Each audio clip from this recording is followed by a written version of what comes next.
So I rolled my window down and he asked me, "Hey, is that a 3 Series or a 2 Series?" And I said, "I'm not the 3 nor the 2. I'm the 1." Yeah, that didn't happen. So what you're looking at is an F30 335i brake caliper and rotors on a 2012 BMW 128i. I think this model looks amazing. It's one of my favorites. The big brake kit look is just really dope to me. And I was able to do it for cheap. So I'm going to show you throughout this video an affordable way to get a big brake kit look on your 1 Series.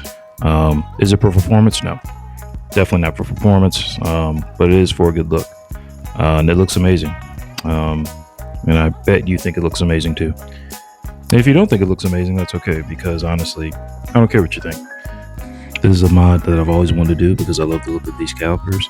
And if you think I lose an ounce of sleep over any negative comment, trust me, I don't.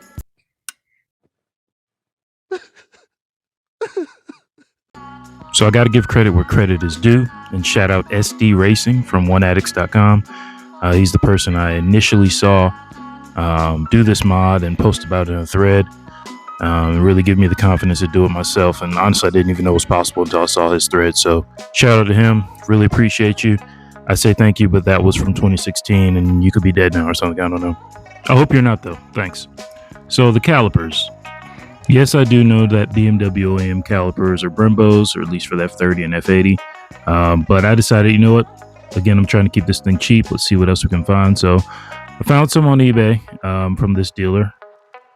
4-piston calipers, just like the brembos from the F30, at a very reasonable price. And I even reached out to the vendor and they told me spec for spec, these match up to the brembos. You can't even tell a difference.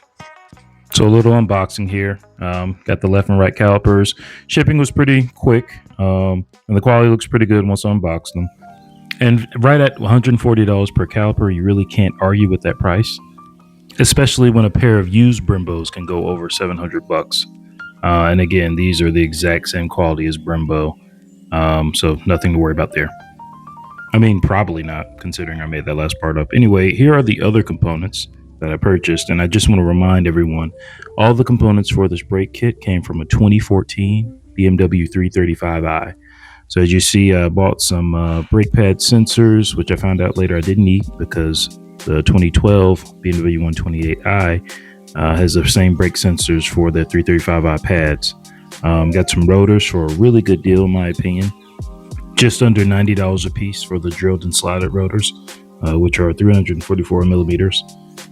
Which brings up a good point. These are the F30 rotors at 340 millimeters. This is not for the F80 rotors that are like, I think, 380 millimeters, 370 millimeters. Not sure if those will fit. So make sure to stick with the 340 millimeter rotors and the correct pads for the F30. So off to the store to get all the equipment needed to paint the calipers. Grabbed a painter's mask I didn't use. I got some masking tape that I would later lose and just borrow some from a friend.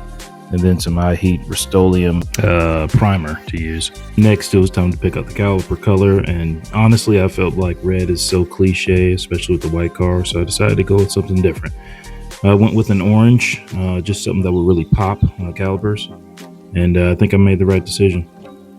Here I am just scratching up the calipers with a little scratch pad, abrasion, nothing major. Get a little brake cleaner to clean it off. Of course, just prepping it for the primer, taping it up. All those spots I really don't want to get tape in, especially the precision for specific fittings in areas where the bolting goes in. You don't want to add any kind of thickness from the paint on that. Here we are laying down the primer. Thought it came out pretty good. Really good coat. I think I put 2 coats of primer on there. And then I hit it with the orange, which popped even more and looks even better in person. You really got to see it. But the coats really went on well. And after about 3 coats, it was time to put these BMW decals on. And let me say this. Just wait.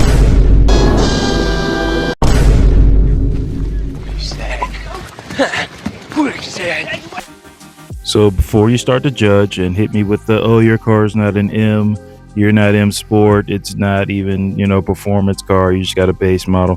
First of all, You're absolutely right. But I did type up a very nice letter to BMW Performance Center out in Spartanburg. I let them know of all my future modifications I plan to do, including a 3-stage intake manifold and supercharging this N52 motor. And once they heard of the horsepower range that I was going to be in, they completely approved of me using those decals. They read my letter. They really loved it. They loved the professionalism of it. And I'm just happy to say that I have official M decals approved from BMW to use on these calipers. So if you do see me, you'll know that these are authentic. I have the right to use these, and you really can't say anything about it. If someone tells you otherwise, they're just flat out lying. So, with the official BMW decals installed on the calipers, it was then time to apply some clear coat. I decided to go with this VHT high heat clear, and honestly speaking, after 3 coats,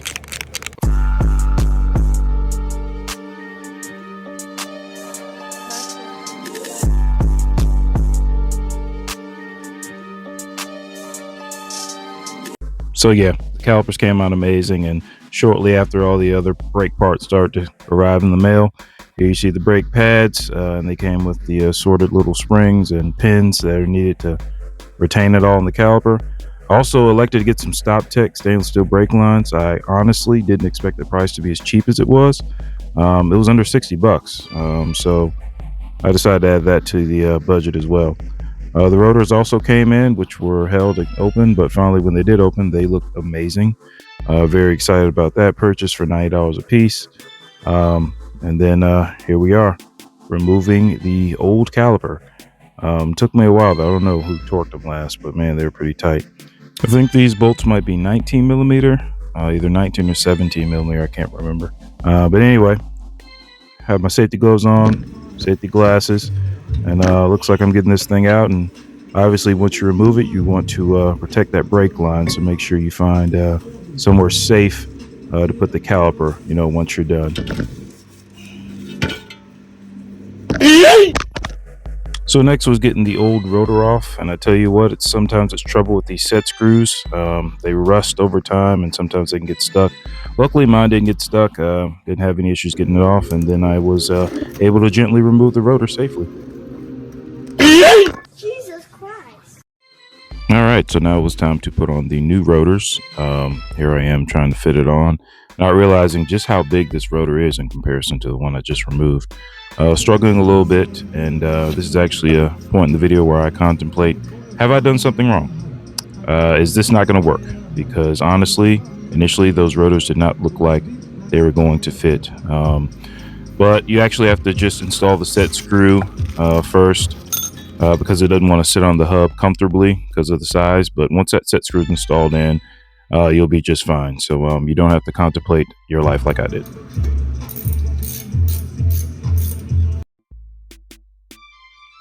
And there it is, rotor 1 of 2 installed. Did a little spin test just to make sure I wasn't interfering with anything.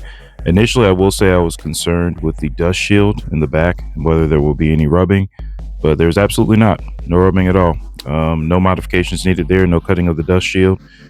Just plug and play on that. So see a little spin there just to make sure. Again, no rubbing. And next it was time to prepare to put on that caliper. So if you are going with a new brake line or stainless steel brake lines, I would highly recommend installing the brake line on the caliper while it's off the vehicle. It's just much easier that way, at least the end that goes into the caliper. There I am torquing it down. And here is the brake line I'm going to be replacing. Off camera, I sprayed that connection with some PV Blaster because they tend to rust. Here it is removed. I put a little nipple on there to stop all the brake fluid from spilling. Make sure you have a towel or something there because it can get very messy.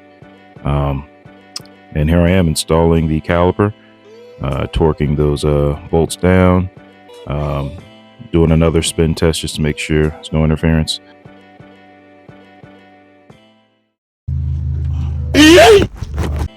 So with the brake line grommets installed into the brackets, I then compared the ends of the old brake line to the new stainless steel just to make sure everything was completely the same, and it was.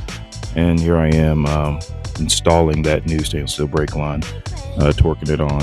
Again, make sure you have like a towel or something to catch all the brake fluid. It's pretty caustic and it can ruin some paint or anything else. So here I am, tighten it down. Wear gloves too. Again, it's a mess. So there it is, installed. Brake line installed.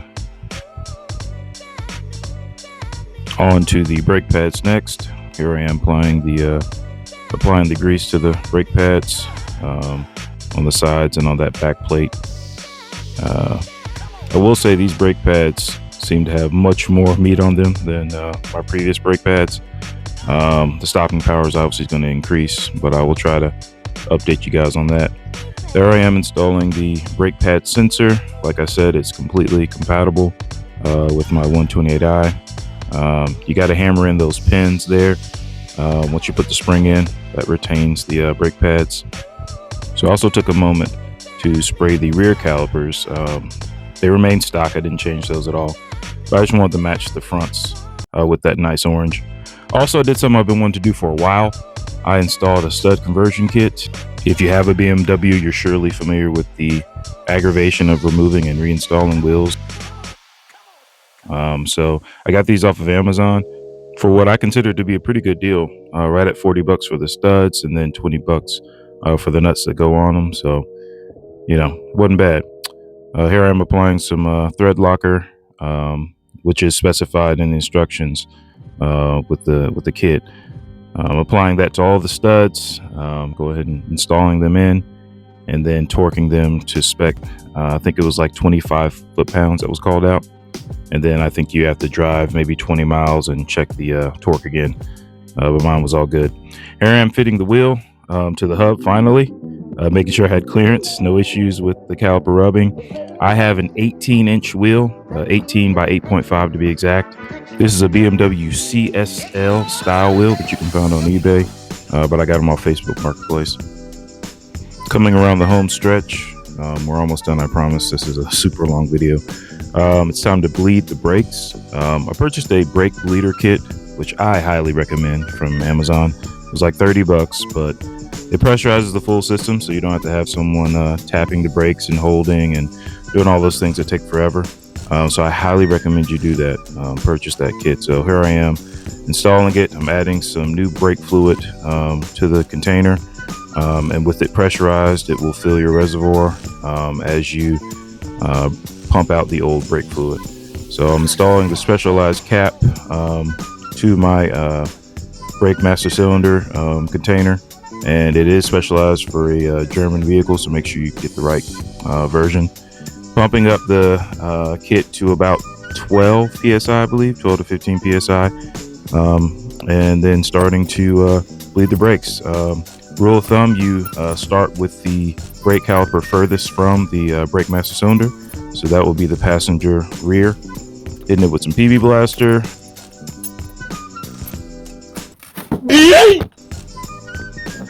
So I literally had to stop and borrow a wrench from a neighbor here. That bleeder valve size is not an 8mm, not a 10mm. It's a 9, a random 9. So thank you, BMW, for that. Here I am installing the nipple and then opening that bleeder valve and getting those air bubbles out. You see the instant flow thanks to the kit and the full system being pressurized. I'm telling you, this will save you so much time. Here I am making my way up to the fronts. What you're seeing me now do is bleed the, I'll call it the outside bleeder valve on the F30 calipers. These calipers actually have bleeder valves on both sides. So I would recommend that you bleed the inside bleeder valve first and then work your way to the outside. I was watching another YouTube video where someone mentioned that, so I decided to do the same. I'll try to throw a picture here to show you what I mean by the two bleeder valves on each side. So finishing up bleeding the calipers now, and we are finally getting to the point to be done. Put the wheel back on, do another test spin just to make sure everything is good there. And man, this is a long video, but you stuck through it. Or maybe you didn't. Maybe you left a long time ago. I don't know.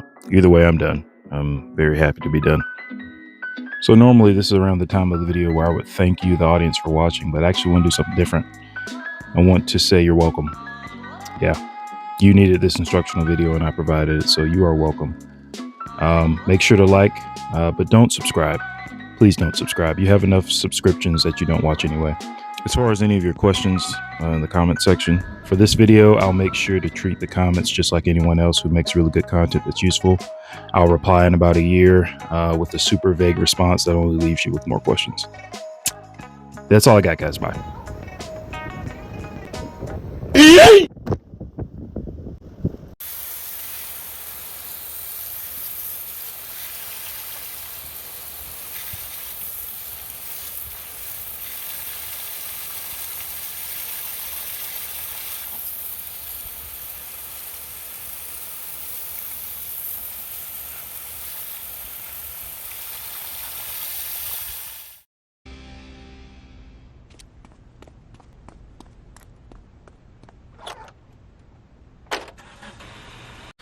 Step on it. We all got places to be.